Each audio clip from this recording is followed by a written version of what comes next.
Welcome to the Nexus of Adventure, where stories transcend the page, a place where heroes and villains clash. This is Break, Battle, and Roll.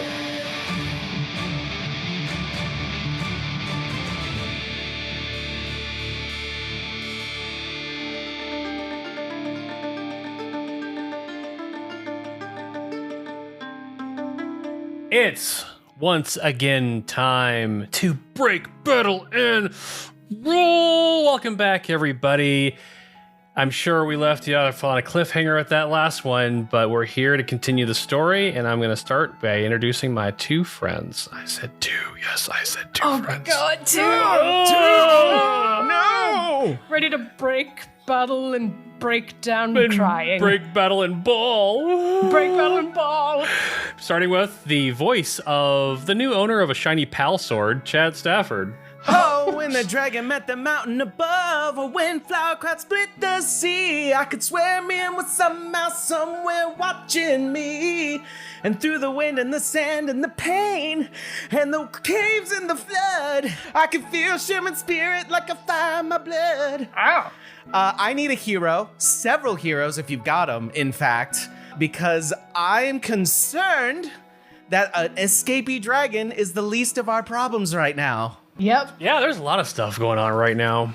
Oh yeah, the boat. The boat, the dragon. Oh. I almost didn't want to do a song because I'm sad. You know what? It's the bard's job. It's the bard's job. It's the bar. It's your job. Sing through the tears, Timothy. Oh no! Just clutching the sword. I messed up so bad. Well, there is also the voice of Califran's gentle head masseuse, Janelle Wilke. Hi. Wow.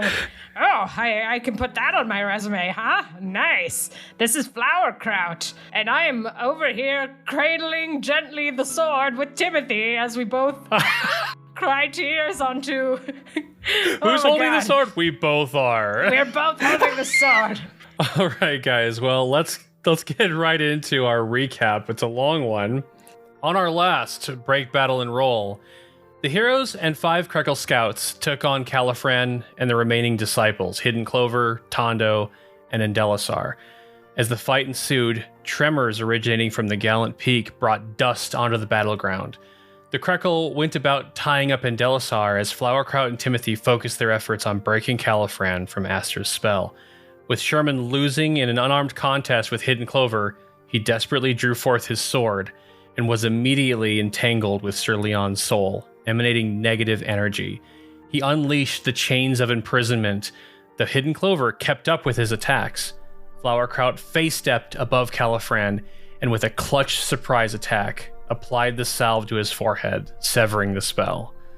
As the quaking earth continued, Sherman yelled, "We don't have time for this!" before combining his strength with Sir Leon's to kick Hidden Clover off the cliffside. The dust began to settle, and off upon the water, in the distance they could see the black ship belonging to Sir Lunox. Assisted by the Krekel scouts, Califran warned Flowerkraut of Aster's plans before heading back in the direction of the Saffron Citrine, which was defenseless at the moment. Having only 2 applications of salve left, the party ran into Aster's cave and found the tunnel dug by the Helax heading further in and up into the Gallant Peak. A magical ward was heard breaking up ahead, followed by a rush of water. Flowerkraut pushed ahead of Timothy and Sherman and rerouted the flow using shape water. Helac bodies came pouring down the tunnel, including Brock, who caught Timothy and nearly brought him down had it not been for Sherman's chains catching him, though harming him in the process. As for the group, they approached the dragon's lair. Aster blockaded them with a magical barrier, then proceeded to focus on her spell power, taking control of Macadam. By ending all other magical connections, the barrier shattered and the heroes entered into the room to confront the hag. Sherman funneled Sir Leon's hatred into more chains, growing stronger and harder to resist. Flowerkraut gave Brandy the last of the salve and sent her scurrying up the cave wall before jumping into the shallow water herself. Macadam unleashed breath of molten sand at Sherman and Timothy, nearly putting an end to the bard's days, but thanks to the motes of Miriam, he pressed on. Flowerkraut and Timothy moved around the dragon to confront Aster, distracting her enough to not notice the cat Thulu falling from the ceiling and landing square on Macadam's head. With a gentle tentacle brush, Brandy applied 2 doses to the dragon, breaking Aster's control. It wasn't enough for Sir Leon, though. Sherman's strength started to wane in holding the fallen paladin at bay. Unable to control his actions, Sherman stepped forward and drove his sword into Macadam's flesh as the black mist around him condensed into the form of Sir Leon, his gleeful laughter now audible to Timothy and Flowerkraut. Sherman tried to resist one last time, but to no avail, for Sir Leon had grown too strong. A spark of light erupted from Sherman's chest, the mote of Miriam fighting back to protect him. A swirl of black and white energy enveloped him, pushing Sir Leon and Sherman, intertwined, back into the silvery orb of the sword's pommel. Now swirling, the sword dropped to the ground with a clang. Having her ultimate plan foiled, Aster recoiled.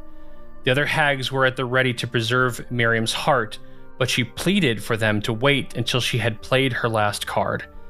Aster produced an image to Timothy showing a stone altar in the Feywild with Tyrman Brassstone upon it. "If I die, so does he." She screamed, then continued to detail how she had scryed into their hopes and dreams. Aster then demanded a deal be made, but Timothy didn't falter to any terms. Screaming back at her, he denied her a deal, for there was no redemption for her actions. With terror in her face from the bard's response, Aster staggered backwards. The hags could see her final failure brought, and the consequences upon her. They consumed the heart for themselves, now splitting it 3 ways. With the chains dissipating, Macadam had gone into a fitful rage, slamming into the walls and cracking the earth. The dragon's domain had started to crumble, so Flowerkraut swept up Brandy and Timothy grabbed Sherman's sword before they shot down the now waterslide tunnel out of the mountain. As they hurried and stepped out of Aster's cave, they looked back and watched a massive hole erupt from the side of the gallant peak and water cascading down into the valley below. A river reborn, flowing south through the pillars of salt, and eventually it would meet Oskal's refuge. Macadam pulled himself out, jumped from his lair, caught the wind, and flew into the distance. And that is where we left off. So nothing major happened, is what I'm hearing. No. Mm-hmm. No character development, trauma, tragedy. No, it was... It's a real filler episode from what I'm gathering. Last episode was like basically a wash. It was skippable. Absolutely boring episode. Man, it was just, they just kept jumping from tree to tree, and it was mostly a clip show. I don't know what to tell did you see how many reused animations were in that last episode? Yeah. You could really tell they were trying to catch up with the manga. You guys are standing on that platform, or on that field where you had fought against Califran and the remaining disciples. And as you look off into the distance, from where you're standing, you can see the pillars of salt to the south, the valley that dips down. You can see that all of this water from the Gallant Peak is just, you've got this enormous waterfall now pouring down into this valley, this dry valley. You imagine that the Helax that were broken out of the spell, the disciples who were pretty much limping from being woken up from their mind control, they probably can't be that far ahead of you. You guys went up to confront Aster, but all of this happened pretty quick. Doing like a nature or an insight, if necessary, is there a way to sort of discover if the flow of the water would bring a danger to Oskal's refuge? Give me a nature check. Oh boy, I'm not very good at that. Well, let's find out. I'm not very good at that. That's a 7. You aren't really sure because there's a lot of factors in play here. How well the island will absorb this water that's pouring out of the mountain. What, the speed at which it's coming out of the mountain. You're not really sure how much time it would take before this water reaches Oskal's refuge. If you ask Flowerkraut to about it, I have 4 points to nature. Right now, Flowerkraut is emotionally damaged and thinking about how we just lost Sherman, and she is thinking that Timothy's got to be affected by it, and she's looking at him, and she's about to touch his shoulder and ask if he's okay, but she already knows the answer to that question. And so she instead is looking out and looking to see if she can see the ship on the horizon. You look out. Go ahead and roll perception. I got a 7 + 2, so that also sucked. With my bird eyes, I did roll a 17. Ooh! Okay. So, Timothy, you notice that Flowerkraut's kind of looking back out to where you guys had last seen Sir Lunox's ship. And it's definitely not there anymore, but you can only assume that it's going to be circling the island to where he can get off the ship, or where he's searching for you guys. And you know from your own experience that the southern tip of Glavio is pretty much the only place that you can pull a ship up and hop off onto the beach. Everything else is sheer cliff. So as you pan your eyes towards the south, your view of the ocean is obscured by the mountains, the cliffs, as you guys are kind of in a rocky area of the foothills of the Gallant Peak, you can't really see anything in that direction. Flowerkraut looks down at Timothy and she sighs. Barely a moment to catch our breath. We should probably go. Do you have the sword? Yeah, I've got Sherman. I've got him. All right. I know you're not good, Timothy. I'm not good right now, but do you need anything before we go? We really got to catch up and see what happened with that ship. Yeah, we need anyone who's left who can fight. It's not over yet, and if we're gonna save Sherman from whatever fate he's in right now, we got to get out of this situation first. And Timothy goes from clutching the sword with both of his hands. I think I wrapped it up in something, or at least tried to. And I put it, I kind of makeshift a strap, kind of with the same belts that I used to holster my loot in place. I used kind of like the same strap for the sword, and I throw it on my back. And I just kind of look ahead, still shaken, like my feathery hands are still shaken. Like, I think in this moment, he's acknowledging what's happening, but he knows if he spends any more time thinking on it, it's only going to make things worse in his mind. Yeah. And if he had a spell slot to cast heroism on himself again, he probably would do that, but instead he's going to use his last spell slot to get some health back, and he's going to cast Healing Word, and the word is just saying Sherman's name. Oh. So he just mutters to himself, Sherman. You heal up a little bit more. There's a couple spots on your arm that were definitely singed through by molten sand. I got the best outcome from that Healing Word, so that was 6 points back to me, and I can use it. Nice. Do you need a potion? Let's save the potions for some real dire circumstances. All right, you got it. If you can walk, if you can move, let's do it. Flowerkraut looks around to see if any of the apostleship disciples or the Kenku scouts are around anymore, or if they've all left. You don't see anyone else, though. As you are making your way towards the slope where you can descend from this ridge, you see prints in the ground. 4 prints of a sandbuck. And you see kind of like a magical swirl hovering above those prints. Oh. Barnaby? As the wind blows, the magic just fades away. Oh. You make your way down the slope and back into the pillars of salt. And you walk through the area where you had ambushed a couple of the disciples, and no one's there. No apostleship, no Kenku. You see tracks in the sand heading south, but still no sight of anybody. Has the sandstorm kind of dissipated at this point? Like, was there a magical cause to it? Or, like, is the way more clear now? Or is it still pretty difficult to traverse through this area? Give me a Arcana check. Is Flower better at Arcana? I got a +1 to Arcana, oddly enough. Oh, me too. All right. Well, let's hold hands and jump into this Arcana roll together, I guess. Why is my Arcana poop? That's a dirty 20. Whoa. That's a dirty 20. Wow. So it didn't seem that the dust storm was really magical in any way. It was the result of a magical process going on. You remember, your mind flashes back to before you guys had entered into Aster's cave, that there was sounds of digging going on, and then there was sounds of a ward being disassembled magically by Aster.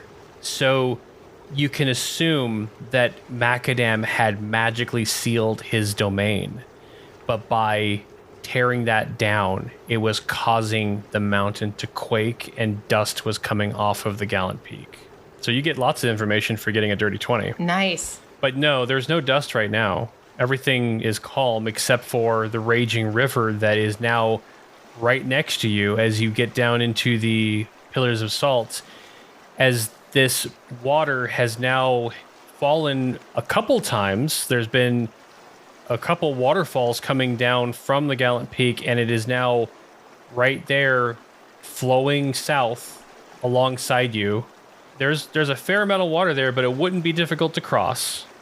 But it has definitely moved faster than you guys have moved, and the water is well off into the horizon, like moving. I drop Brandy down so that she can lather herself up in water because it's been a very dry trip for her. She's like skipping over to the water. oh boy. Flowerkraut pulls out her tome and she's like, before we go on, Timothy, I do want to try to see if we can talk to Sherman. And she opens up a page and she writes down on her sending page, Sherman, are you okay? And you send it? I send it. Lost. How did... I'm okay. Oh, fuck. Flowerkraut's crying. Oh my god. All right. At least he's okay. He's lost, but he's okay. And whatever it takes, we're getting him back. Yeah. Oh. Thank you, Flowerkraut. I needed that more than you know. Flowerkraut kneels down and hugs Timothy. We'll get him back. She looks over at Brandy playing in the water. You good, Brandy? Let's...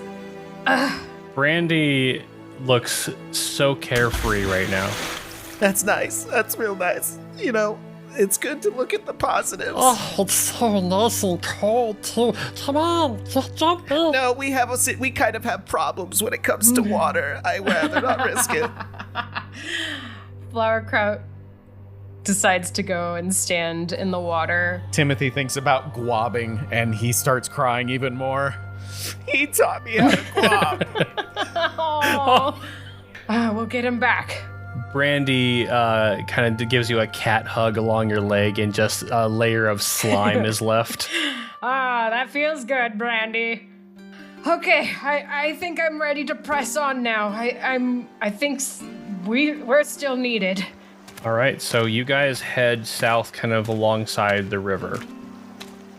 And you're walking for a while because the journey from the mountain, essentially traversing the length of Glavio, takes a while.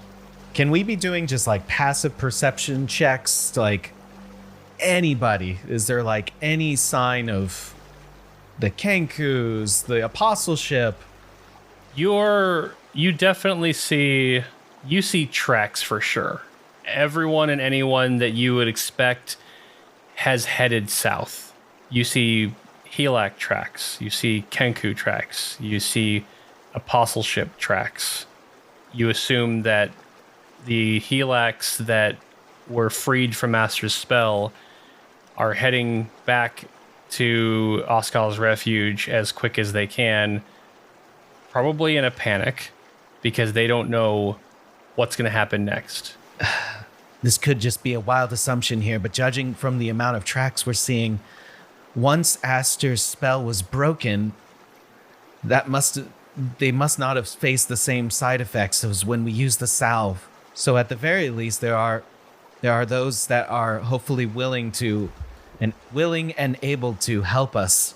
I think you're right, Timothy. I think having it broken naturally instead of by force probably has people in better condition. So I'm sure at this point they're willing to fight for their home.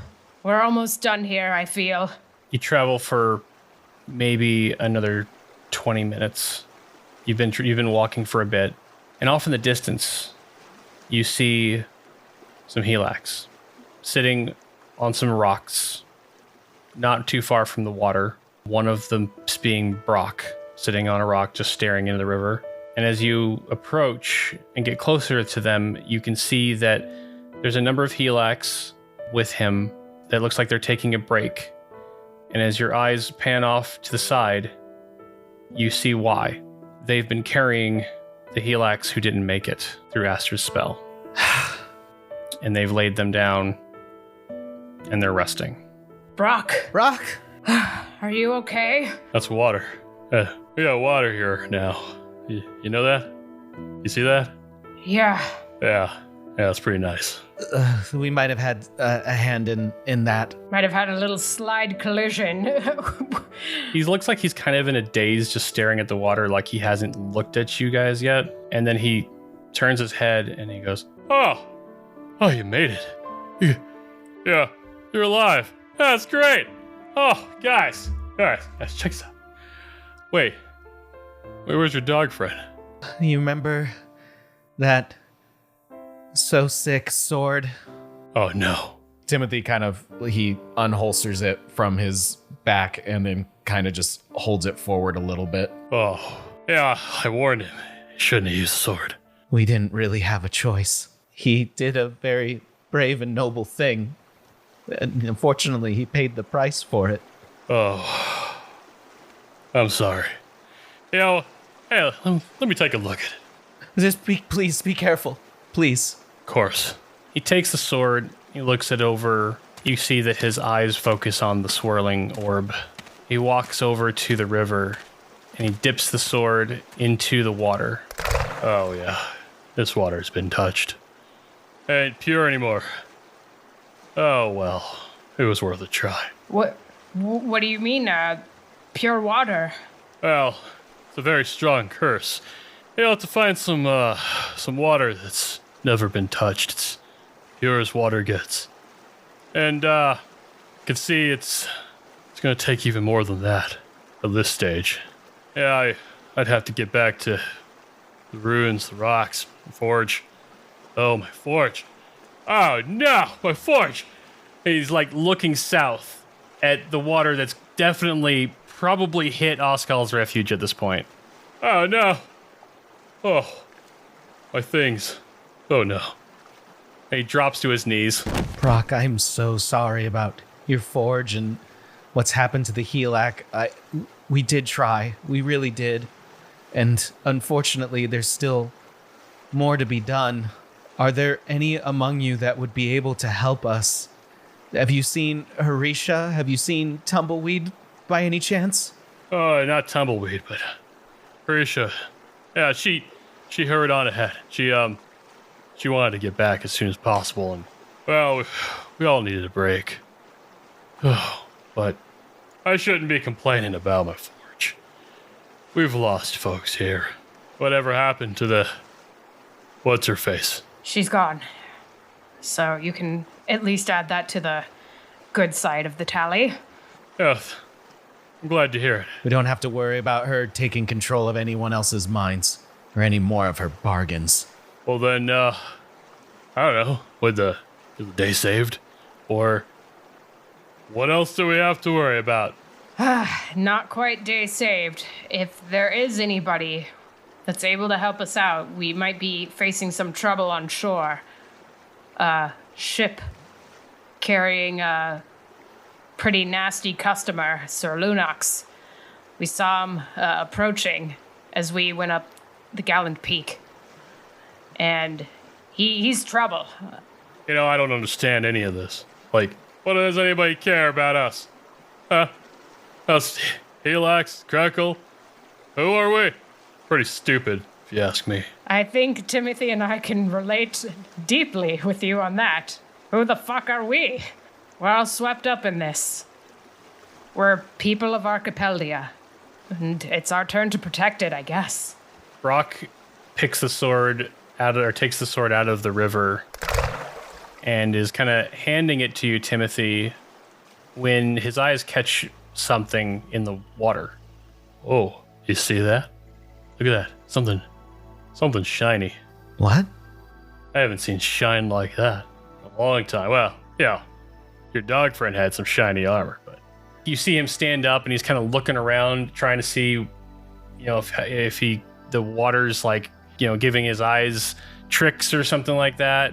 And he points at a spot in the river and he goes, yeah, right there. I drop Brandy. I'm like, Brandy, could you check it out? Oh, I get to get past in the water. Brandy dives into the water and, like a fish, swims over there. She's underwater for a little bit. And as she emerges, she's got these two rocks in her tentacles that are incredibly shiny. They almost look like gold, but there's a prismatic sheen to them. Huh. Oh my. Holy. That is the shiniest thing I have ever seen. Keep it together, Timothy. Keep it together, man. Do you have any idea what that is? No? He kneels down next to Brandy and he looks at them. That Gallant Peak. They were holding out on us. This is Orichalcum. Ah! Ha! Yeah, finally. Something metal around here. Hey, you know what? Got an idea. Talk to me when we get back to Oskal's rescue. You know, if my forge, of course, is in any kind of condition. Brock, I don't think even a collapsed forge could keep you down. Oh, let's hope not. Let's get going. And the other Helax, they pick up, you know, Brock throws two Helak bodies over his shoulders, and the other Helax pick up one each, and they start heading south with you towards Oskal's refuge. And you can see that there was 5 Helax in total that were part of the original hunting group. The original group that was taken over by Aster a couple days ago before you had even arrived. And as the story fills in all the gaps, Aster had taken them, brought them to her cave, and had them digging this tunnel to Macadam's lair since the beginning. And when they wore out, she called in more until she was able to take control of the entire island. I know it was naive of me to hope that Snapping Twig would have been the last person lost because of her actions, but there's so much more. Brock seems caught up in his thoughts, and he's pretty silent as you continue down south until you finally see in the distance what remains of Oskal's refuge, and the water has not waned at all, seeming that there's an endless source coming from the mountain.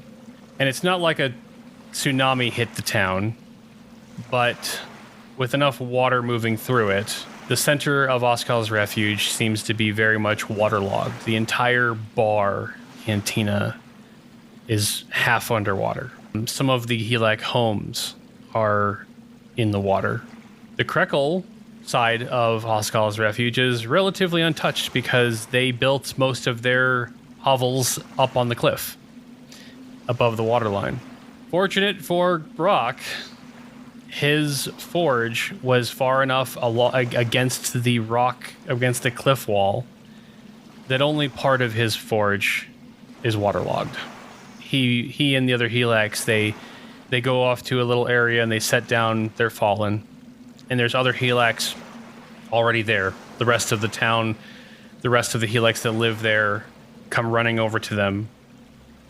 And you see that there is a lot of motion going on in their faces. Not a whole lot of talking. They're just looking at each other. And you see some of them kind of press their foreheads against each other in comfort. On the other side of the river, you see the Krekel of Raven's Outposts approaching from the direction of where Raven's Outpost would be, Tumbleweed being one of them. Tumbleweed. Tumbleweed. Thank goodness. Flowerkraut's waving. Yeah, he jumps up and down when he sees the two of you. And the problem is he's on the other side of the river from you guys. That's going to take a lot of dice rolling. That's going to take like, I don't know, a whole episode. Yeah, potentially. He is immediately looking for some way to cross the river to get to you, the two of you. And like, you see him like jumping on like a bar stool, and then he jumps onto like the bar itself, and I'm going to roll dexterity for you. No. You got a guab. He slips. Yeah, he slips and he's like in the water, but he's holding on to the bar itself. Tumbleweed, no, please. I can't handle the stress. Could I shape water and help give him a little current that pushes him our way? Yeah, sure. So You gotta guab, buddy. I don't know how to explain it. You just gotta believe in it. Guab. He's just yelling in your voice, Guab. Hey, Guab? Guab. He throws a question mark on there, like, what's Guab? It's not a thing you do, it's a thing you believe. I don't know how best to describe it. Flowerkraut's shaping water best she can, trying to fight the current of the river to push him towards us. You shape the water, and you are able to bring a very soaked Tumbleweed over to your side of the river. And he immediately, like, jumps on and just, like, hugs both of you. Oh. Hey, bud. I'm glad you're okay. How are the Krekel doing? Did you keep them safe? Yes. Good. He's looking around, and you can definitely tell he's looking for Sherman. Timothy gets down to his eye level. We did it, Tumbleweed. We stopped her. Hero? Yeah, but it came at a very terrible cost. Sherman's trapped in this sword now, after our fight with Aster. I don't like that. Neither do we. Neither do we, bud. We'll get him back sometime, but for now we gotta check up on how everything is going here. Yes. You turn, you see that the rest of the Krekel, some of them have acknowledged the Helix, so the Helix seem to be caught up in their own moment of really loss. You know, they're dealing with the fact that Oskal's refuge is no more, and they've lost their brethren.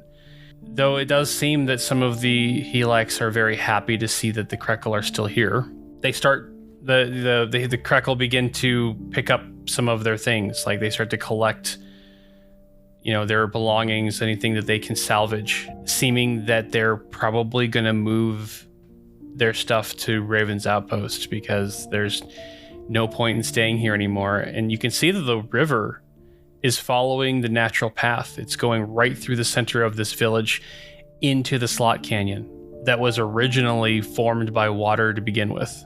That's when you realize the apostleship are nowhere to be found, that they must have raced back and they must have got through the slot canyon or tried before the water was too much. Flowerkraut pulls out her book again, and this time she's going to write a message to Bernice. How many spell slots do you have left? This one apparently says I don't need to cast it. It is just at will. Okay, I was thinking of a different spell. Let me read it really quick here. So, a new page appears in your Book of Shadows. With your permission, a creature can use its action to write its name on that page, which can contain up to 3 names. You can cast the sending spell targeting a creature whose name is on the page without using a spell slot and without using material components. To do so, you must write the message on the page. The target hears the message in their mind, and if the target replies, their message appears on the page rather than in your mind. The writing disappears after 1 minute. As an action, you can magically erase a name on a page by touching it. Okay, so you have to have their names. They have to write their name in your book before you can do a free version of sending. Okay. So I'm going to just say that when you cast sending before you used your spell slot to get a hold of Sherman. Okay. We can do it like that. All right, so my spells are done. But this might be a good opportunity for you to have Timothy write his name in the book. I'm pretty sure we all wrote our names in the book when she showed it to us the first time. Really? Well, if not, I do it again. I'll make this super personal, and I pluck a feather out and write it with my own feather. I write it with my own finger. My finger's a pen. It's crazy. Oh, yeah, I'm going to have you and Tumbleweed autograph my book, okay? Tumbleweed just draws a picture of Tumbleweed. Aw. So yeah, you're unable to cast sending to Bernice, but as Tumbleweed catches your gaze as the two of you were staring at the slot canyon, he perks up all of a sudden, and he points at the slot canyon, and he kind of jumps up and down, and then he closes his eyes and he kind of tries to focus himself. And then he opens his eyes, looks at you, and begins to speak to you in Califran's voice. Oh. Wait, before we go. And then Tumbleweed makes the sound of apostleship chimes. You there, little Kenku.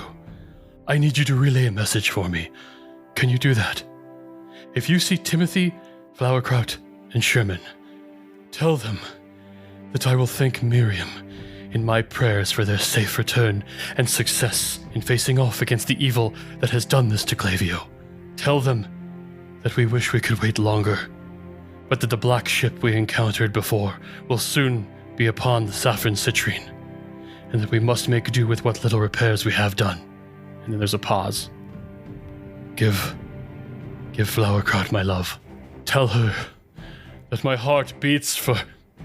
No, don't tell her that. Never mind. Tell them that we will do what we can to lure the ship away, but that it might be some time before we can safely return and retrieve them from Glavio. I must go now. I hope that you remembered everything I said, except for the part about my heart and Flowerkraut and rest assured, little Kenku, the crown of Archipeldia will overlook this whole tax evasion situation. Worry not. And then you hear more chimes, and then Tumbleweed just smiles at you two. Dang, I know we all have echo, but that was incredible, Tumbleweed. Echo. I like that inflection. So they left, and the ship is still here.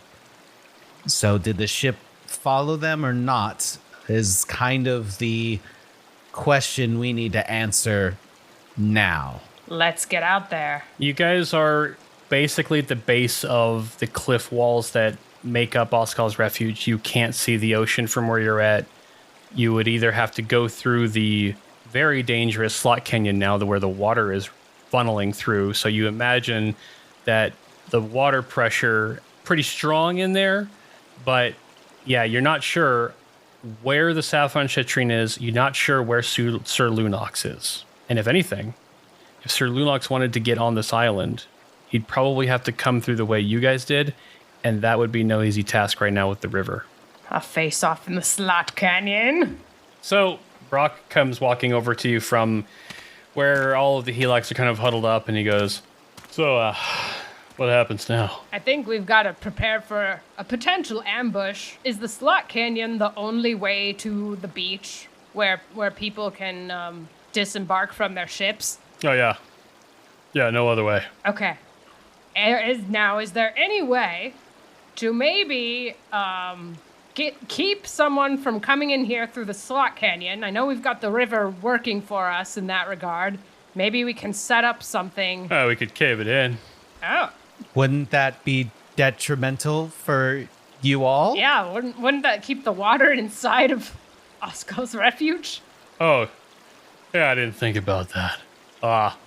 Oscal's Refuge might become Oscal's Lake. Yeah.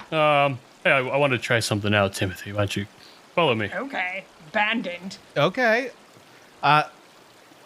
Flowerkraut, are you gonna be? Are you okay? I'm fine. Tumbleweed and Brandy and I will just do some drawings. He's very good, but just make sure he's not drawing anything graphic because I don't want him getting any like death trap ideas in it. Well, actually, you know what? He's really good at drawing death traps. He might be the perfect person to design death traps for our potential ambush. Man, it's been a weird day. This is really tough. Yeah. I'm gonna go. Yeah. All right. Tumbleweed kind of stares at the slot canyon and puts his hand on his chin and squints his eyes a little bit as he's thinking. And then he realizes he doesn't have any paper to draw on. Oh, Lord. Hold Flowerkraut on. has her book. Oh, okay. Thank you. Flowerkraut has her book. Yes. I'm running out of loose musical note paper. She opens up her book to a blank page, and Tumbleweed's gonna send the weirdest tweet to somebody. thankfully it won't activate with anyone other than me. Oh, good. So Brock takes you over to his forge. You see him kind of picking up a couple things that fell over, and I help him. Like, if I see anything that's knocked over, I'm just grabbing it and trying to put things in a nice pile. yeah, they for the most part. Gee, it's too bad you didn't invite someone else to join you. That could go a little bit quicker. I don't make the rules, Flowerkraut! I'm not talking to you, Timothy. Oh, okay. So he for the most part, his forage is really not that affected by the water, and unless there is in fact some kind of blockage that would cause the water to start climbing in level, but it doesn't seem like it's happening. It seems like everything's funneling pretty well through the slot canyon south towards the beach, and he looks around and he goes, well, as you know, I don't really have a whole lot of metal laying around, and you said ambush, so thought I'd try to be as useful as I can. Hey, well, don't sell yourself short, Brock. I mean, you've done wonderful work with bone and Studs. creature hides and bone and stone. I mean, not anyone could just work with those materials. Timothy has no idea what he's talking about. He is just trying to be complimentary. How'd that stone hammer work out for Sherman? He channeled divine energy into it and helped put an end to a giant grubgantuan, so I would say it served him rather well. You're telling me. I'm That yes. Sherman killed the grubgantuan?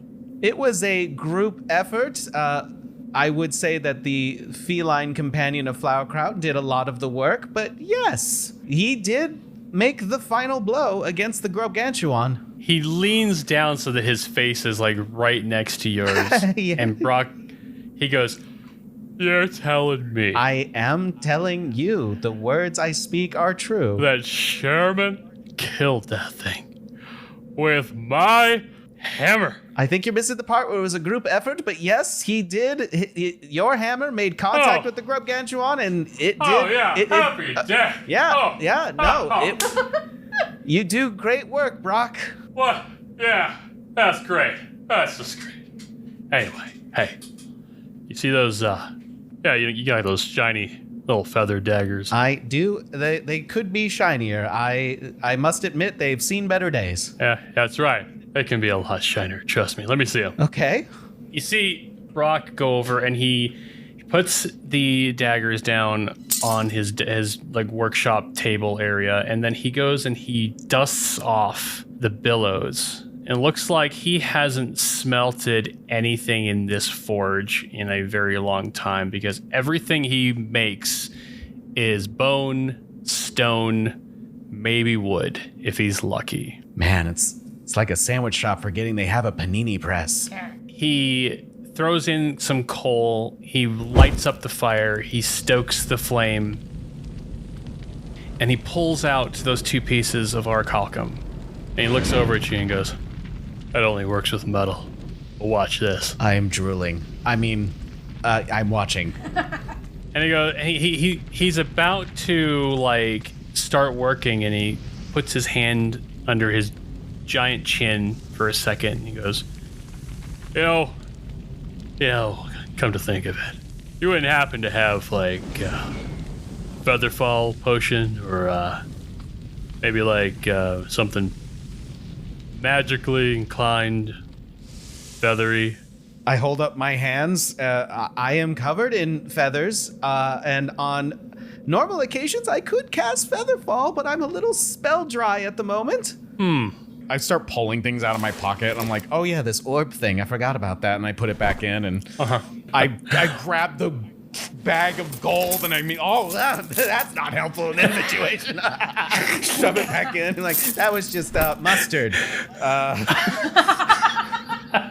Very clanky mustard. That's why it's so yellow. It's gone bad. Hard as a rock. It's wild. You gotta really check the expiration dates. I look over at Flowerkraut and I'm just like, Flowerkraut? Yeah? You wouldn't have happened to have made maybe a Featherfall potion from one of my feathers at some point, would you? I actually did. Oh, no way. Yeah. What? You need a Featherfall? See, Brock, this is why you have to include everybody, you know? You never know what someone's gonna contribute to the overall goal. Should I stay over here and someone retrieve it, or what? I would say at this point it's a group effort. Flowerkraut's being a brat. Okay. Alright, be right back, Tumbleweed, unless you want to join. That is your choice. Anyway, Flowerkraut comes over. Yeah, Tumbleweed just stays back drawing in the book. All right, so you bring over, you had made a Featherfall potion using some of Timothy's feathers, is that right? A pretty long time ago, yeah. Long time ago, all right. Yeah, I had mentioned picking up a bunch of Timothy's feathers and using them to make a potion. Yes, during one of my many molting sessions. Moltings, yes. I mean, it's been happening more lately. I would say mostly due to stress and trauma, but, you know, we could probably talk about it sometime when the world's not ending. Brock takes the Featherfall potion and he looks at it and he's like, oh, this is going to be sick. Oh, yeah. All right, here we go. Not like the sick sword, right? When I hear the word sick, I wince a little bit. He puts the daggers on his anvil and and you can see that he's heating up the metal on your feather daggers. He then begins to hammer the orichalcum onto the blades, and you watch as this metal is incredibly malleable. Like, it's not very hard for him to mold it around the blades of your daggers. And as he completes both daggers, you see him pour the Featherfall potion into the blade as it's cooling, kind of solidifying that mixture into it, and then he dips them into a vat of water, a barrel of water, and pulls them out, and you can see that your daggers are now gold with that prismatic sheen to them. I want to draw that. I've never seen something so beautiful in my life. That's pretty sweet. What do you think of that, stud? I think it's so pretty, and I want it, and I want no one to ever see it or take it from me ever. So he places them down on the table for you to pick up. I don't think I could ever use these things. I mean, they're so pristine. And then I just grab them like immediately. And then I look at them, just using any excuse right now to just keep my mind preoccupied. Timothy is obviously going through several waves of emotion, so having something he can just like latch onto that isn't going to cause further trauma is wonderful for him right now. So having something shiny and it's a wonderful feeling. It's a gift. You gotta buy yourself gifts. Retail therapy, am I right? Yeah, treat yourself. I'm hoping this is just the beginning. Like, maybe that mountain's got more riches to share with us Helax. Can I do insight or an arcana or like an investigation to kind of familiarize myself with what these weapons now have become? You don't really need to roll because these daggers are so kind of in tune with you that you can feel the difference in them just by holding it for a couple minutes. You now have 2 daggers plus 1, and they both have the return characteristic. No, I've got Captain America daggers. They will always be yours like you wanted. Brock's just standing there smiling, big grin on his face, seeing your reaction to the daggers, and then you can see he goes back to cleaning things up, and he seems to just be on cloud 9, even though the day has been strange and traumatic, but at least there's a little bit of joy in his creativity. Brock, I know this day has been taxing and there is still so much more to be done, but please know when I say this and know that it is true, you have bestowed upon me a gift I don't know if I can repay. All I can say is thank you, and believe me, if our lives are anything like I predict they've become, they will be put to use. Glad to hear it, Stud. And he just kind of like gives you a big, overly powerful pat on the back. Yeah, you are something, Brock. We need to get you some more metal. Yeah. So while this has all been going on and you've been watching him work on the daggers and everything, you notice that the Helix have kind of gone back to picking up what they can, salvaging, including Hrisha. She's there, but she's been kind of standing aside with the rest of her family, rest of her kin. And some of them, are like wading into the river. It's not like a raging rapid that would just sweep you away. They've been reaching down and grabbing some of their things and tossing things to each other to dry out and figure out what their next step is, where they're going to live, if they, can just... there's lots of questions going through their minds seemingly, and Hrisha is like, waist deep in the river, kind of close to the bar where she was working, and she looks down and sees something in the water, and she reaches down and she grabs it, and you can't really see what she's dealing with or what she has in her hand. But Flowerkraut, as Timothy is kind of going on about this with Brock, about the daggers, you turn back to look at Tumbleweed as he's just drawing, and your eye catches Hrisha in the water, and she picks that thing up, and she was looking at it, but her back is turned to you. And then she puts it around her neck, and you see Hrisha, like, freeze. And she slowly begins to turn towards you, and she's kind of, again, standing waist deep in the middle of, like, by the bar in the water in the river. And as she turns to you, you see hanging from her neck is the webbed star amulet that you last saw hanging from one of Aster's horns, her spell focus. And Hrisha opens her mouth and goes, Oh, it's so easy. It's so easy. Oh, it's time to celebrate, isn't it? Ding dong, the witch is dead. Oh, you. She looks at you, Flowerkraut. Hrisha. That's not Hrisha. You must think us monsters to devour our own sisters, yes? Unfortunately for Laminaria and Aster, they entered into their contracts with us and lost. We Fae honor our agreements. Let me regale you with a tale that you are very much a part of. A regal sister herself, now fallen from grace. Hunted by the Fae, she must hide her face. Found by her children, a mother to 6, with 2 sets of 3, she could settle the mix. The one brings dissent and longs to stay home, so 5 sees the one, now trapped in a dome. Another falls short, and closed is her door. Overconfidence has brought 5 down to 4. Now folly besets upon the child of dusk, and some might believe the plant just a husk, that our power is lost, and this land soon we flee.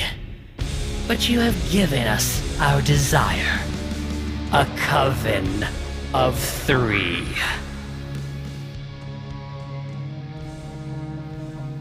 My. It would seem to us here that each of us is only missing a tiny grain from each of our share of Miriam's heart. And thanks to the memories Aster so graciously granted us, we now know you, Timothy Biscuit, Flowerkraut, Sherman Gepherd. You are tied to us now. And you can no longer hide from us. We were never planning on hiding from you. The amulet around Hrisha's neck suddenly tightens out of nowhere, and you see Hrisha begin to choke. Risha! Let her go! She's like flailing around in the water by the bar. You can hear the hag kind of cackling through Hrisha's choking throat at the chaos. Flowerkraut's running over there too. Okay, so Flowerkraut, what are you doing? All right, she's gonna run over, and she has her crappy dagger whale thorn. Yeah. Well, it's not that crappy. It's not all crappy. right. it's fine. I've seen a picture of that dagger. It's badass. It's cool. It's a cool dagger. It doesn't have orichalcum, but hey. Anyway, she's gonna take it to cut. She's gonna get up close enough to cut the thread. Okay. Are you going to like shape water, or what do you do? Something to help you get to her faster, or what are you doing? Oh, that's right. She's in the water. Okay. She's like in the middle of the river, like where the bar is. And Flowerkraut can swim. Yeah, that's true. You can. Yeah. So she dives in. Okay, so you dive in. Like, I'm gonna psychically yell at Brandy to come help me if need be, because maybe she's gonna, I don't know, maybe Horatio's gonna try and grab me, I don't know. Okay, Brandy jumps in with you. Because you have a swim speed, you easily pop over to where she is. What do you do? All right, I go up to her. I'm gonna see if she resists me. She doesn't seem to be under the same kind of control that Aster had over people. Okay. She seems to be in control a little bit of herself. She's definitely trying to like get this thing off of her neck, and she's struggling. I'm gonna get this off of you, Hrisha. Hold on. And I grab a bit of the thread and pull it far back enough so that I can slip the dagger underneath and cut the part around her neck. Okay. This necklace that's holding the amulet around her neck is like a garrote. Like, it is so tight around her neck, it's like cutting into her skin. So I need you to roll a athletics check to get it. I mean, or you can either do sleight of hand to try to get the dagger inside of the necklace. Okay. Or you could roll an athletics check to be able to pull it enough to do the same thing, but you'd have like the difficulty of the athletics check is lower than the difficulty of the sleight of hand check. Okay. Yeah, athletics is -1, but the sleight of hand is 0, so I'm just gonna go for athletics then. Okay. That's an 18. Oh, thank gosh. So 17.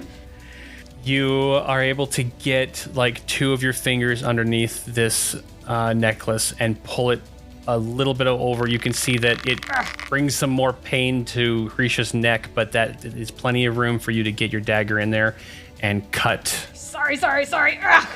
And you cut the necklace off of her, and she kind of just like stumbles over to the side, catches herself, and you hear Hrisha just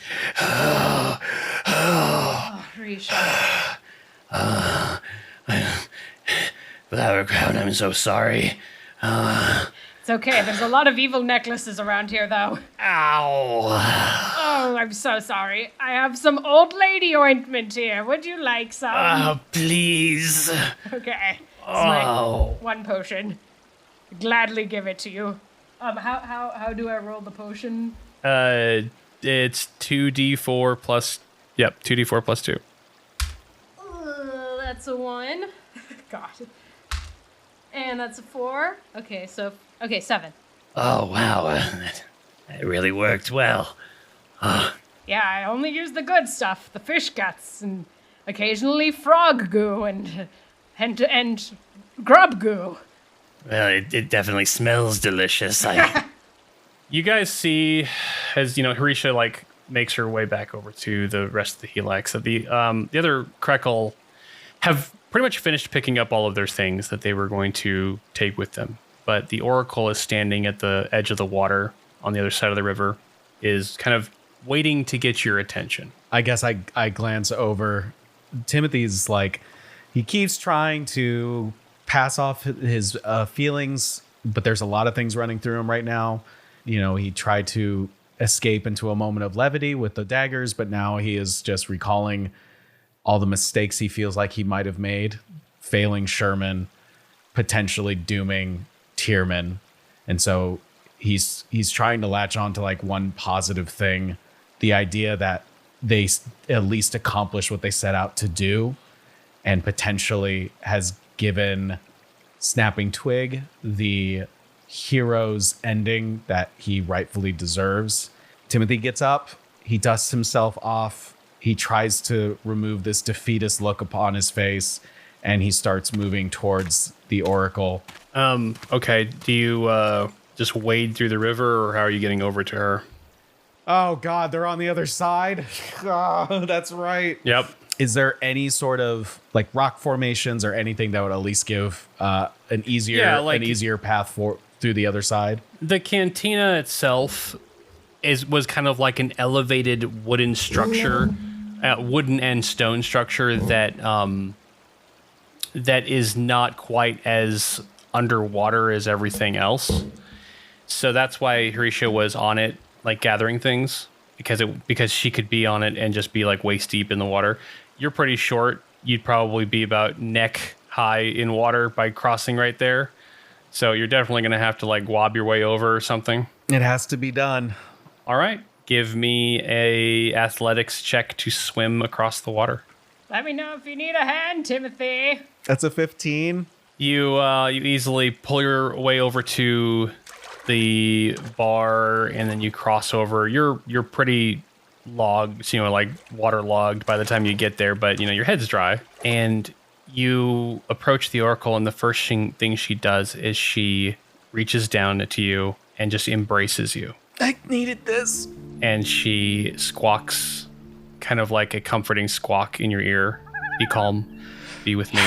And then she backs up a little bit, and she goes, Timothy Biscuit, in your voice. You've done it.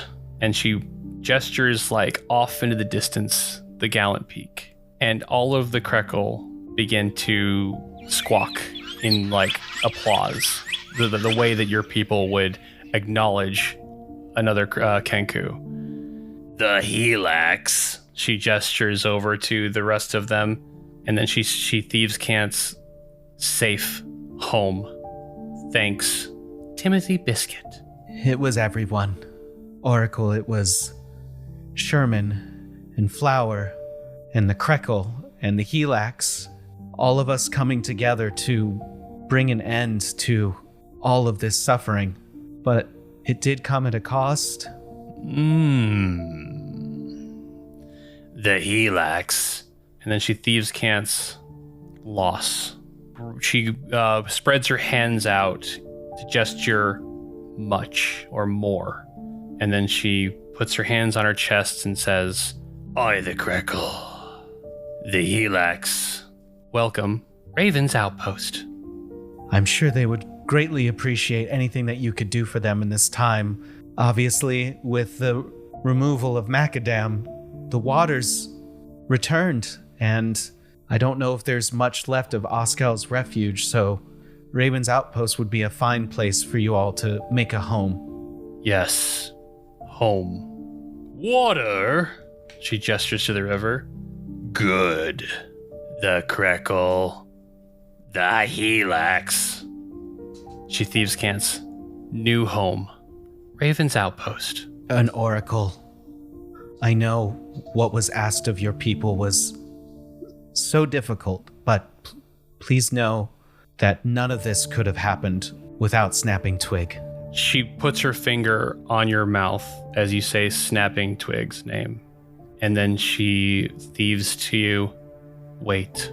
And then she gestures for everyone to gather their things and begin going to Raven's Outpost, and calls out to the Helax and conveys to them to follow us, to come with us, that you are welcome to live at Raven's Outpost and that we can continue to live the same life we did. And you see that this is the spark of hope that the Helax needed. They were destitute. They'd lost almost everything. They lost their people. They lost their home. And they're not really used to the Krekel being open to an idea like this. They were forbidden to go to Raven's Outpost. They were not to meddle in the business of the Krekel on why they would leave the island, why they'd come back, how they came upon the things that the Krekel seemed to always have. And for them to be invited to live in Raven's Outpost, you see these expressions on the Helax faces that is just bliss, that they may have a place to go after all.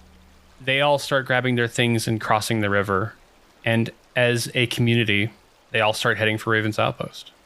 Flowerkraut turns to Hrisha and rubs her back. You gonna be okay? Yeah. Thank you, Flowerkraut. I'm glad you and Timothy made it back. I'm sorry that Sherman isn't with us. He's not, but he will be. Someday. Not sure what that means, but it sounds hopeful to me. She grabs all of her things bundled up in a backpack and like a sandbuck leather pack, and she heads back over to the other side of the river. As everyone begins to walk away, the Oracle is kind of like staying behind a little bit, making sure that everyone is going there. And then just as they all start heading that direction, Shadow crosses over the remains of Oskal's refuge, and you all shoot your heads up to see Macadam flying overhead. He soars over with no regard to anyone, but you can definitely see that he's got a sandbuck in his mouth. And he soars off into the distance, back to the Gallant Peak. And the Oracle looks back at you, Timothy, with concern on her face. Have we only made things worse? And she walks back over to you as everyone is kind of scared, and they all kind of huddle against the cliff wall, but they continue to move towards Raven's Outpost. And she once again writes down Macadam's name in the dirt because she can't cant it. What transpired? And you can explain to her, it doesn't have to be a complete retelling. You can give her the... Yeah, so as we're traversing to Raven's Outpost, I recount essentially the mind control that so many were under, that she's well aware of, that Macadam himself was under this same control and would likely have done far more damage, and that Sherman sacrificed himself to make sure that didn't happen, and that we all worked together to stop Aster. And once Macadam was free, that's what caused the water to flow once again, as he's explaining it. But in the back of Timothy's mind, he's just shaken. And the fact that these hags seem like they're just getting stronger, not weaker, and that the threat just seems to keep getting, like Macadam's shadow just keeps looming over us. So you discuss with the Oracle what happened, and she's nodding and she's humming and hawing as you tell the tale. It doesn't seem like Macadam is out hunting for you guys. He looked to you that he was out for a meal. And as you finish the discussing or just kind of going over the entire story, you are now approaching Raven's Outpost with everyone, and everyone begins to kind of go into the caves. The Krekel are showing the Helax how to not set off the traps. watch out for the snake pit. Yeah. That thing shoots darts. Better look out for that. Everyone is able to make it into the major chamber of Raven's Outpost, which is that wide cavern that has like the cliff balcony overlooking the sea, and there's the pyre where Snapping Twig still lays. And the Oracle takes you aside and says, "Safe now." And then she thinks for a moment, and she cants, "Dragon, compromise." I see. I think I understand, Oracle. Is Flowerkraut nearby? Can she roll insight check? Yep. Oh, that's nice. I got 12, but I get plus 5, 17. Yeah, absolutely. So you feel like she's questioning what is to be done about the dragon, and that is it worth approaching it? Is it safe to make a deal with it, to ask it its intention? She's worried that the dragon is active now, and that this whole problem seems only half solved. We did, I guess, in a way, save that dragon. If they are intelligent creatures, perhaps they would recognize we did, in a way, save him. So maybe a deal, or at the very least, a conversation without being blasted by molten hot sand could be a possibility. Either that dragon will be very mistrustful or very grateful. I know it's been contentious in the past, but I suppose this island has been its home for a very long time. I am curious if it would be able to coexist. The Krekel? The Helax? Unwelcome, maybe. She kind of just shakes her head, and you see that is trying to brush off the topic, like that we can discuss this later. And she pats you on the shoulders, Timothy, and she reaches out a hand and touches yours as well, Flowerkraut, gives you this reassuring look. And then she turns and walks over to the rest of the Krekel and the Helax. And she begins to set up the procession for Snapping Twig's funeral. And she's squawking here and there, and the Krekel squawk back. They're going about what seems to be some kind of ritualistic honoring of the fallen. And the Helax seem to understand a fair amount of it. They've been living with the Krekel this long. They know what's kind of being conveyed in their behavior. And then the Oracle walks over, and everyone's circling around, and she touches the side of the pyre, and she looks back to everyone, and she says in her echo, "The heart gone. Hero, remain." And everyone kind of, like squawks a little bit, nods their head, but then they turn to the two of you. And you see that the crowd kind of parts, and Tumbleweed's standing there.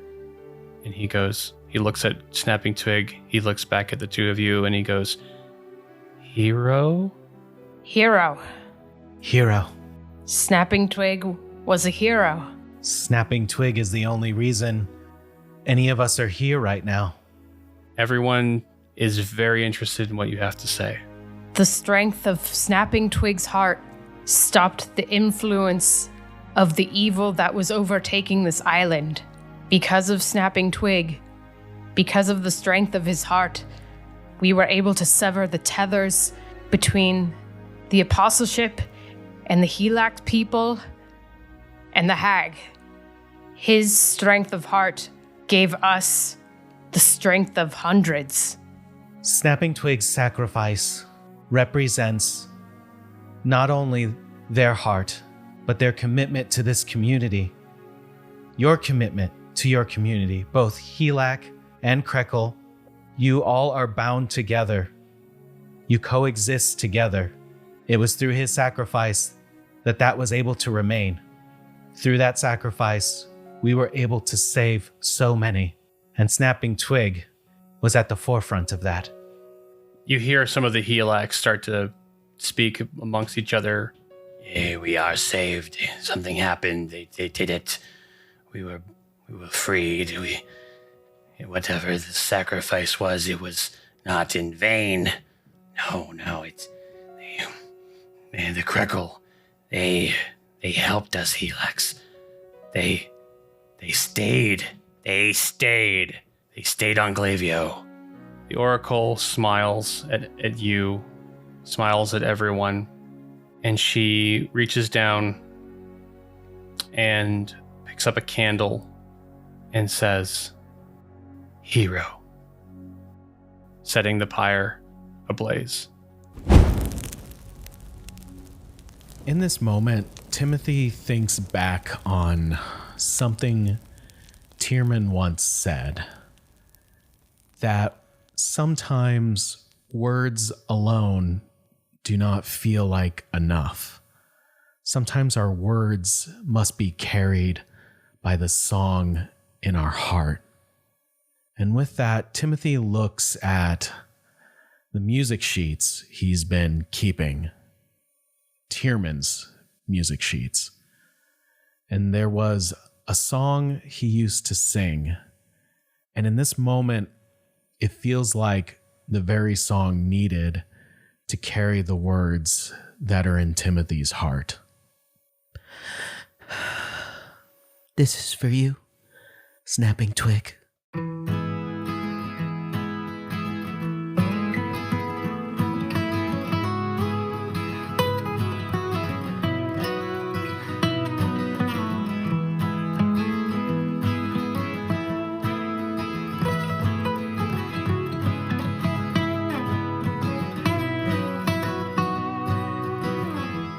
Looking high up at the sky,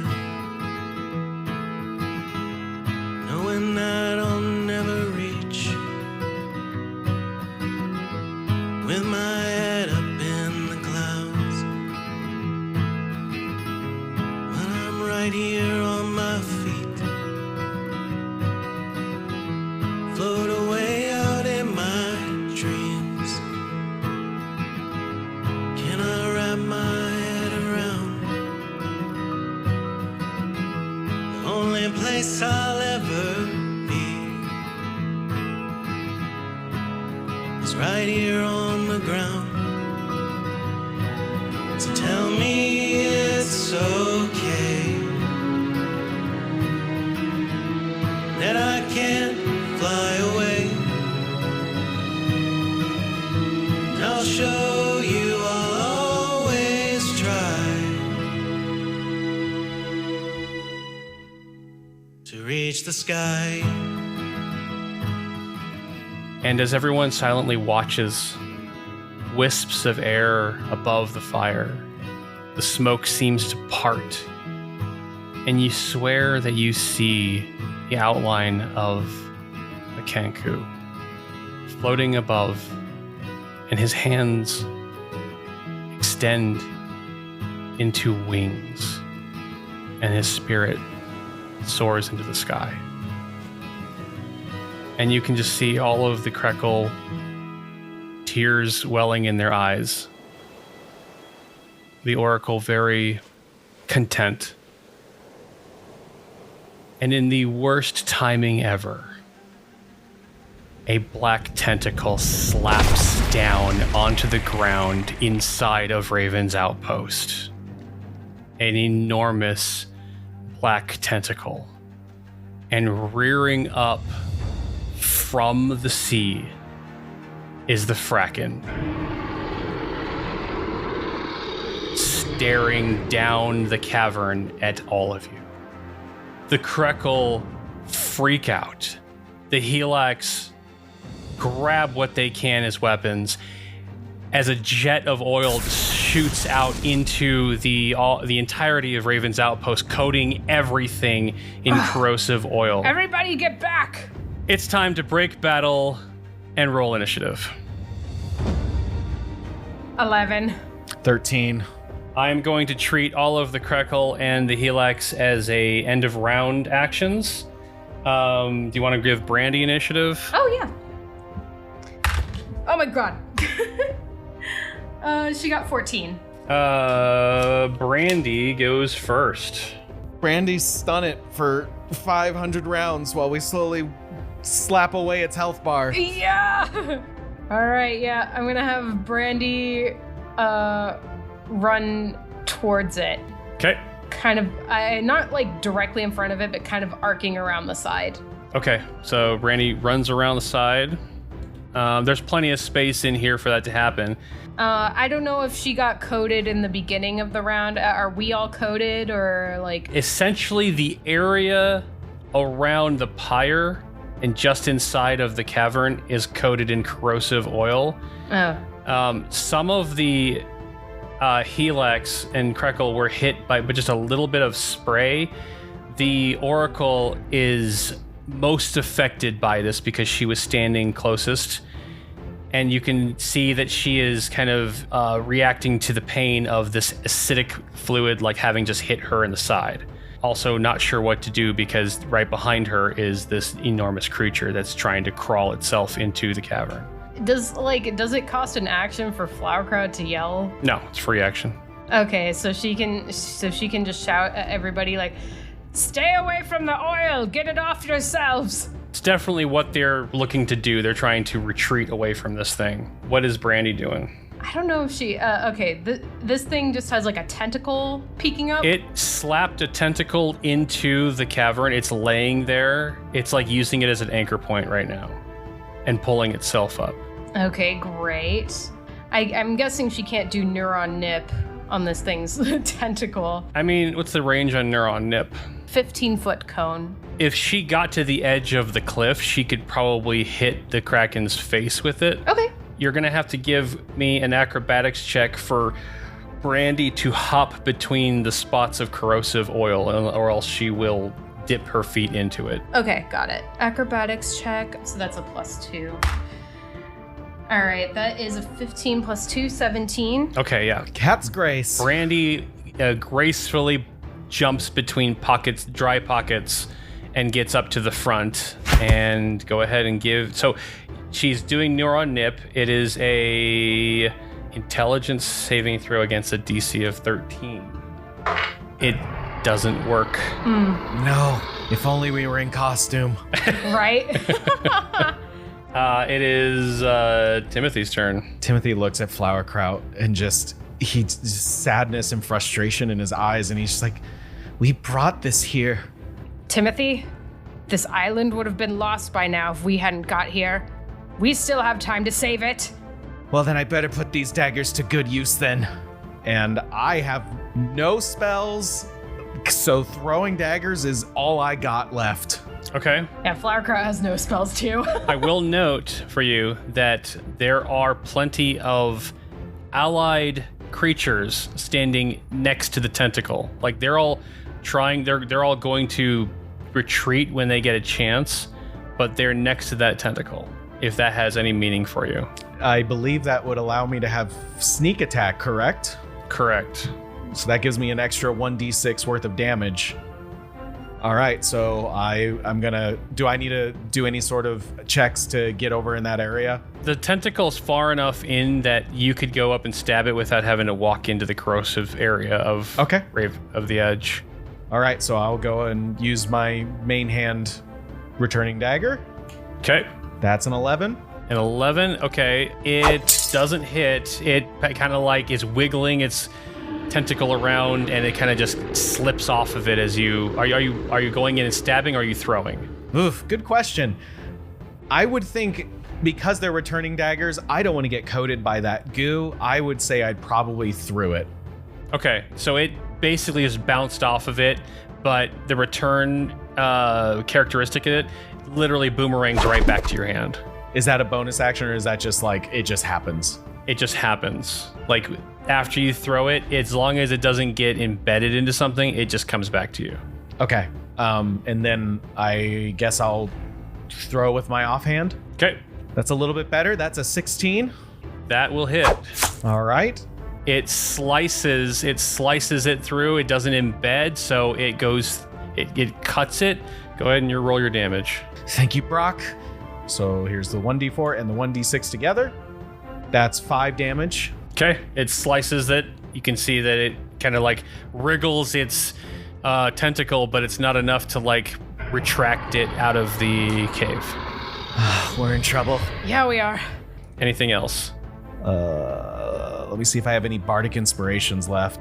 Nope, I have no bardic inspirations either. I'm spelled out, bardicked out, and daggers out. Also, one thing I didn't catch, you still get the +1 from the dagger, so it would be 6 damage. You just don't get your dexterity added to that damage there. So because your dagger is a +1, it would get that. Is this still revenge for the worm? Have we wronged you, sir? No. How dare you? It is the Fracken's turn, and because it is still anchored itself into the cave, it reaches another tentacle in, and it is going to try to grab a random person. So here's the thing.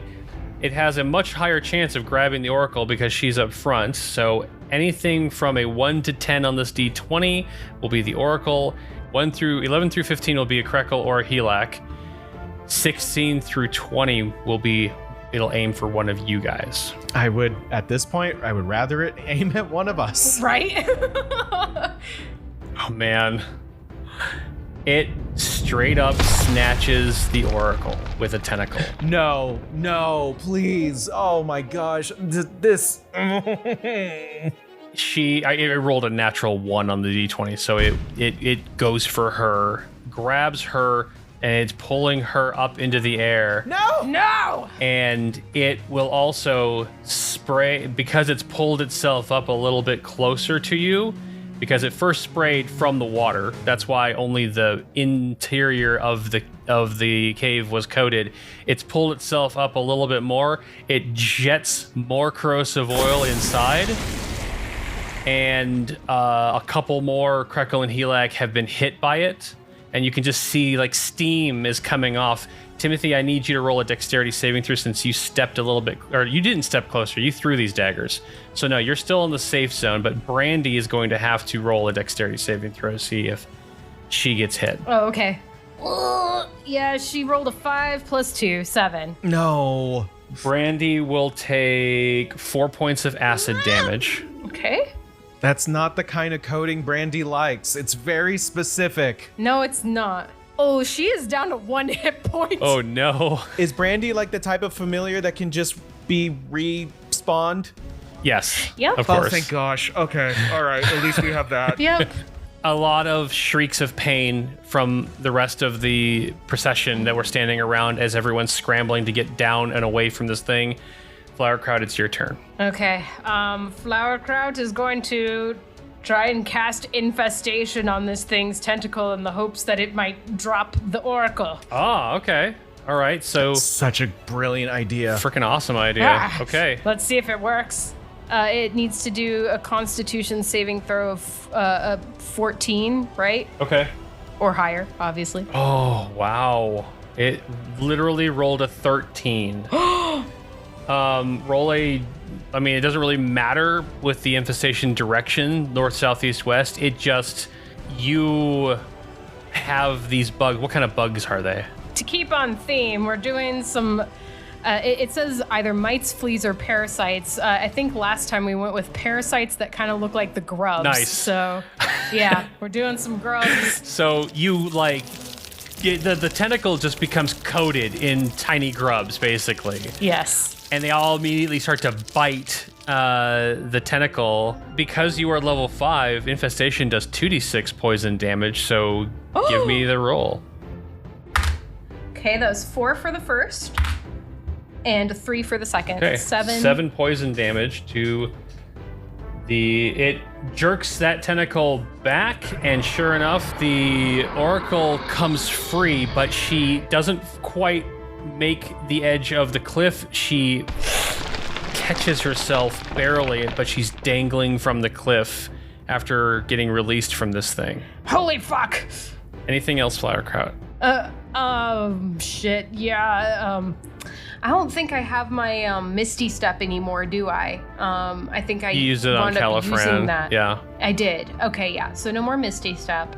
Yeah, I guess Flowerkraut is gonna try and get closer range. I don't know how close she can get though. You could make it all the way over to her, but you'd need to roll acrobatics to not get the corrosive oil on you. The goo. Yeah, yes. the goo.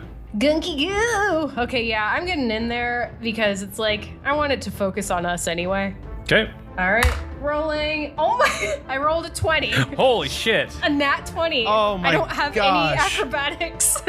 That's incredible. Okay, so are you like back handspringing over to her? What are you doing?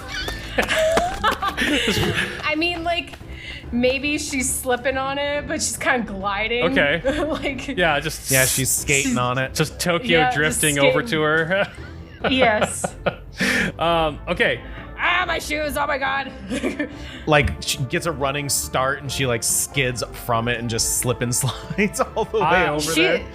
Flowerkraut's the queen of sliding. Yeah. You know? It's true. It's absolutely true. I will give you with a nat 20, you get to the Oracle and you're able to grab onto her arm at the cliff. Yes. All right, that's the end of the round. The Helix and the Krekel, everyone just like is running to the back of the cave, going like trying to get away. You see a couple of them stop when they see that the Oracle was in trouble. Like some of the Krekel, some of the scouts like start pulling. They have their bows, they have their arrows, and they start unleashing a hail of arrows at the Krekel or at the Fracken's face. So I'm gonna roll a couple attacks for them. Meanwhile, Flowerkraut is singing in her mind, "I'm holding out for a hero till the morning light." Oh, I will. She's gotta be strong. She's gotta be ready for the fight. I shit you not. I shot like 8 arrows and every single one of them hit.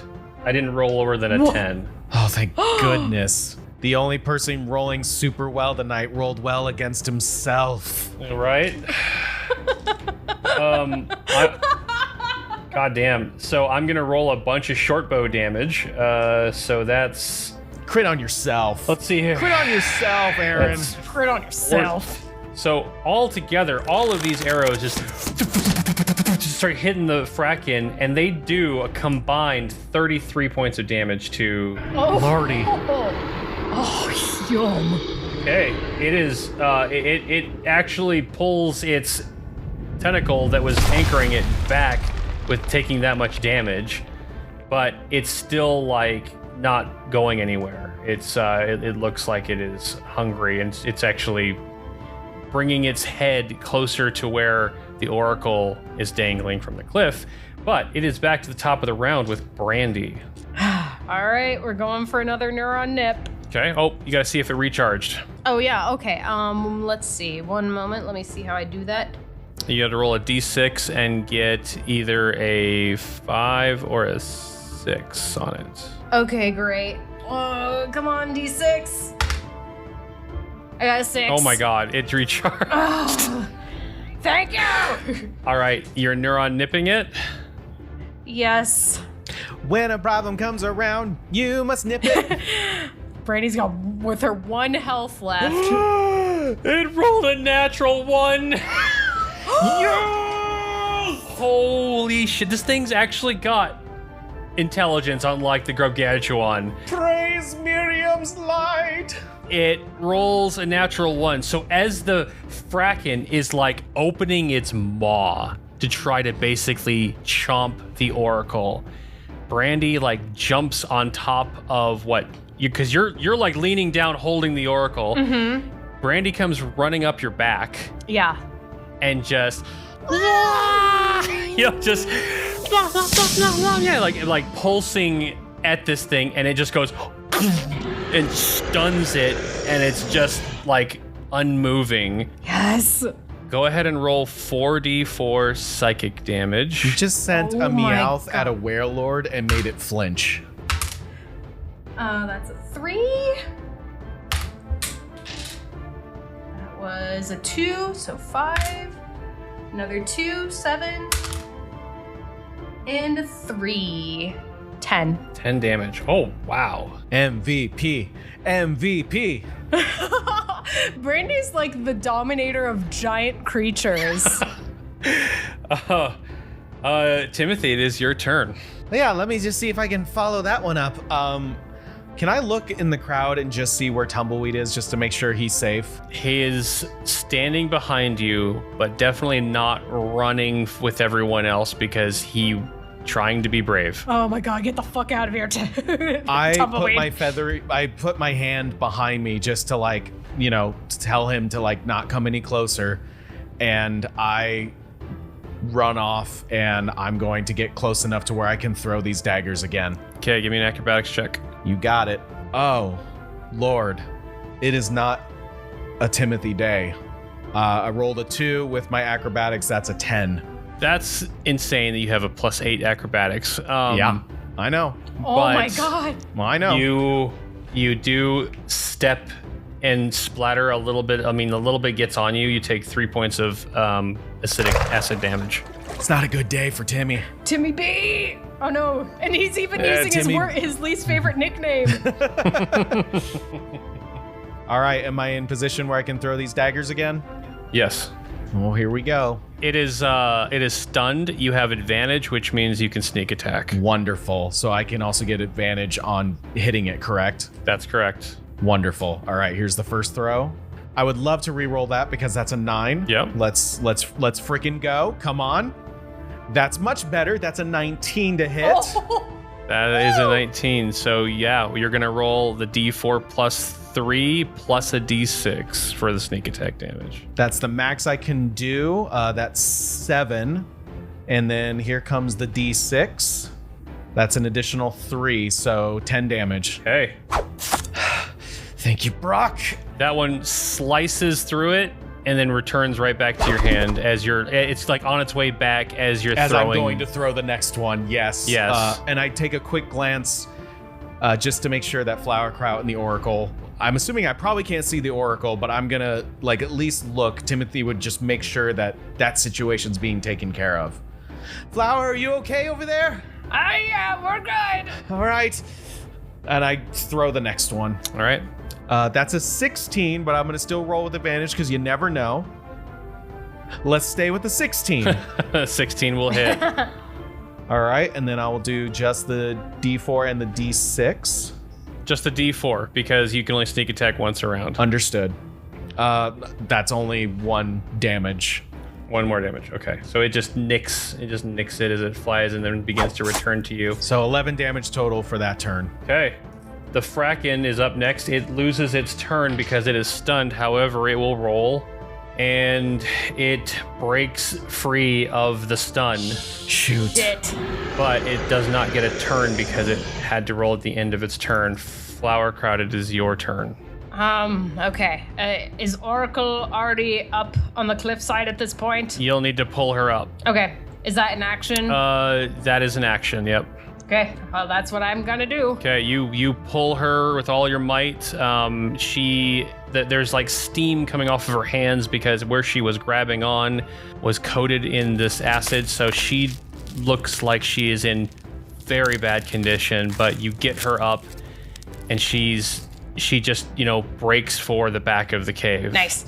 Anything else? I'm trying to see if I have anything that's like not an action. So Flowerkraut is kind of trying. She's clearing the way just a little bit, but she's wanting to make sure that she's like the first thing this Fracken sees, as opposed to like any of the Krekel or Helak people. Okay. So you stand up. So I don't know. Maybe that's like 5 feet from. I don't know. Yeah, you're standing at the edge there as the Oracle had broke past you and ran for the back. Yeah, I don't want any stupid accidents to happen, but I also want to be near enough to still do things and get its attention. You definitely seem to have its attention because it's very intent on what just happened with Brandy. With Timothy, cutting it with daggers. You can see you've never been this close to the Fracken before, but you can see its face now. You can see its eyes and how uncharacteristically personified it is when it narrows its view at you. How many eyes does it have? Just 2? It just has 2 black eyes. Oh, I'm totally drawing this thing. It seems to be perfect because it's staring straight at you when a jet of molten sand slams into the Fracken from above. Ah, yeah! And the Fracken lets out a scream of pain as you watch its skin begin to sizzle. And it rears back into the sea, and you see as Macadam flies down, hovering above, flapping its wings above the water, letting out another jet of molten sand. Just as the Fracken dips its head back under the water, the molten sand spreads out across the water and turns into a surface of glass just above where the Fracken retreats to. And Macadam flaps his wings again, looks down into the water, turns and looks at the two of you standing on the edge of the cliff, and slowly flaps his way back up and over to where you are and lands inside the cave. Macadam! Macadam basically pats out whatever fire was spreading. Doesn't seem to affect him at all to touch the fire. And he looks back, he's kind of looking over his shoulder, making sure this thing isn't coming back up through the glass, like through this like sheet of glass that now sits on top of the sea. And he looks down at the two of you, and you see him squint. You are the ones who freed Macadam from the invader of dreams, the thief of the mind. He starts looking around quickly. What of the demon of chains? Did you beset him as well? Oh, great Macadam, the Lord of Chains is much like the Invader of Dreams. The Lord of the Chains is no longer a threat. I remember. I saw you. I was freed. And you did no harm to Macadam. A debt is owed. I offer this tribute, for Macadam has slept for an age of scale. This island has been Macadam's domain. There was none to stake claim. The water belonged to Macadam. Rest has been complete. There's no reason to wake. Not until now. People live here. People were not here before. And he looks down to the two of you, and specifically at Timothy being a Krekel or a Kenku. Saved Macadam from the evil that would have stolen his will. Timothy is talking to a dragon, freaking out, but oh great Macadam, the only thing that we would wish to ask of you is for the Helak and the Krekel to live on this island in harmony. He looks back to the back of the cave, and there stands Tumbleweed, very scared look on his face. But also Hrisha, who is kind of like pulling him away slowly. And so he recognizes the difference.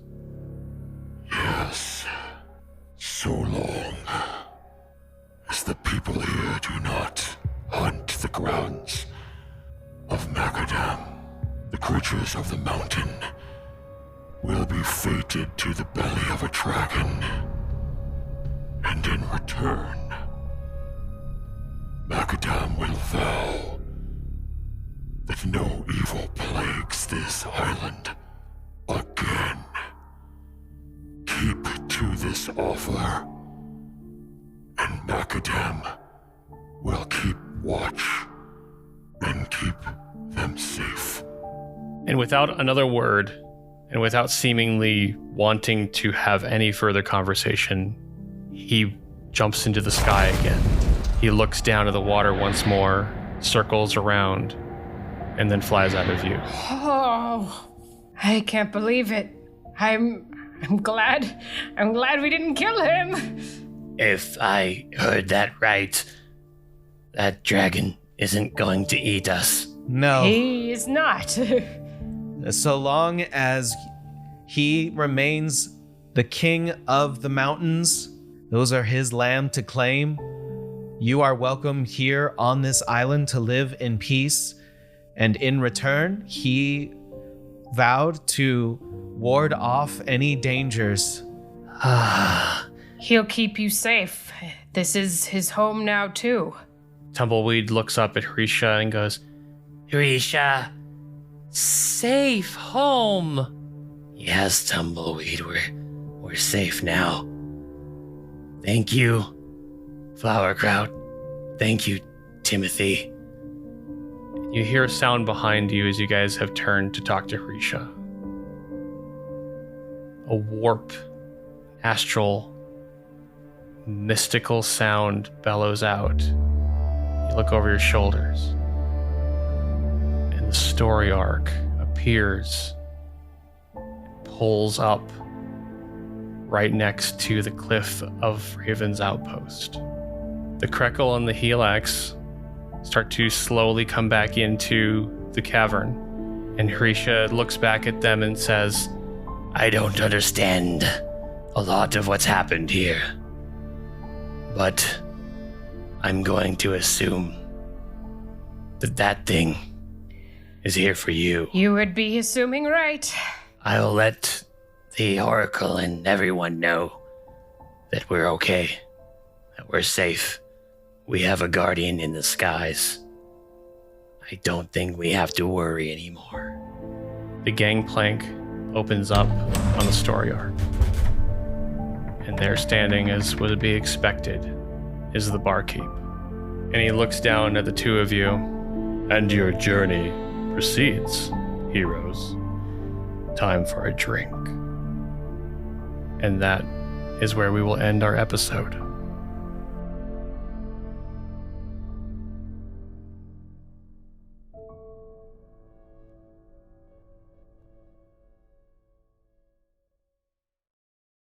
Winds with you, BB Army, broken winds notwithstanding. Thank you for joining us on today's episode of Break, Battle, and Roll.